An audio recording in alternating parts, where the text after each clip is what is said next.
गांव से अपने अजीब कारनामों के लिए निकाल दिया गया था और आज वो पेड़ की एक डाल पर बैठ उसी डाल को काट रहा था। एक दूसरा व्यक्ति जो श्रीमंत दिख रहा था, वो इस घटना को देख रहा था। उसने जाकर विक्रम से पूछा, अरे भाई, ये क्या कर रहे हो?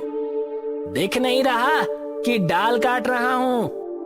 अरे भाई, अगर तुम इस तरह से डाल को काटोगे तो खुद भी गिर जाओगे। कुछ भी कहते हो, तुम बस देखते जाओ। जयचंद ने सोचा कि शायद विक्रम कोई तरकीब लगा रहा है, पर देखते ही देखते डाल कट गई और विक्रम नीचे गिर पड़ा। मैं भी कहां इस मूर्ख की बातों में आकर इसे देखने लगा।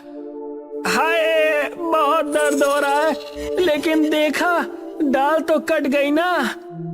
अब इस डाल का क्या करोगे? कुछ नहीं, अगर किसी को जरूरत पड़ी तो वो ले जाएगा। अब मैं चला, मुझे राजा से मिलना है, बहुत जरूरी काम है।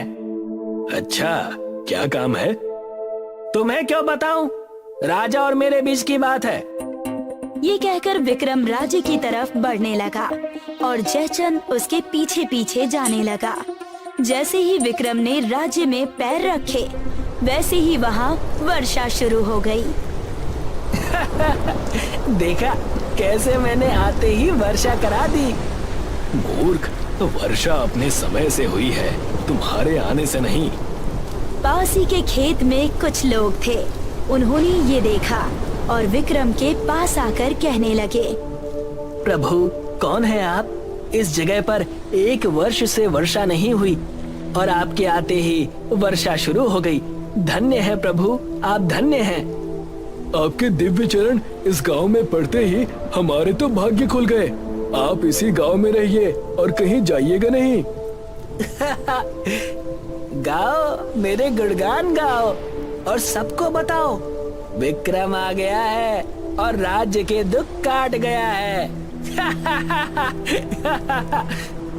जयचंद इस घटना को देख अपने माथे पर हाथ रख देता है और सोचता है, ये लोग भी मूर्ख हैं और ये तो नीरा मूर्ख है ही, लेकिन मैं इसका इस्तेमाल कर सकता हूँ। असल में जयचंद को भ्रष्ट होने के नाते राज्य से निकाल दिया गया था। इसी कारण वो राज्य के बाहर जंगल में था। जयचंद मौके का फायदा उठाकर लोगों से कहता है, ये है बाबा विक्रम, मुझे राज्य से बाहर निकाला गया और मैंने इनसे मदद मांगी तो आज इन्होंने मेरी मदद कर दी है। जाओ और ये बात पूरे राज्य में बता दो। अरे पर बारिश तो मैंने कराई, तुमने मदद कब मांगी मुझसे? बाबा विक्रम कहना चाह रहे हैं कि यदि कोई मदद ना मांगता तब भी वो तुम सबकी मदद जरूर करते। बहुत उदार है बाबा। बाबा विक्रम की सदा जय हो। चलो महाराज को ये खबर सुनाई जाए। अब वहाँ सिर्फ विक्रम और जयचंद बचे।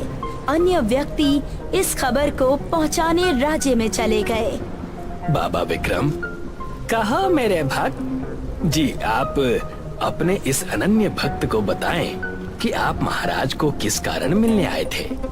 अब जब मेरे परम भक्त ने पूछा है तो बताता हूँ।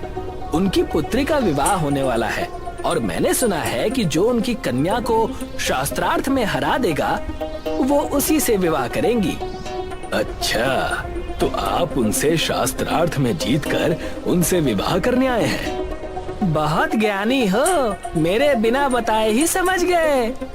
एकदम मूर्ख है, अभी खुद ही बताया और अब कहता है कि बिना बताए ही समझ गया। छोड़ो, वैसे भी मुझे तो बस अपना काम निकालना है। चलो अब राजा के पास चलते हैं। आप क्यों जाते हैं? आप तो बड़े ही बुद्धिमान और दिव्य व्यक्ति हैं। आपका संदेश लेकर आपके इस भक्त को जाना चाहिए। सही कहते हो। जाओ भक्त और राजा से कह दो कि मैं शास्त्रार्थ करने आ रहा हूँ। जो आ गया बाबा विक्रम। ये कहकर जयचंद वहाँ से सीधे राजमहल पहुँच गया।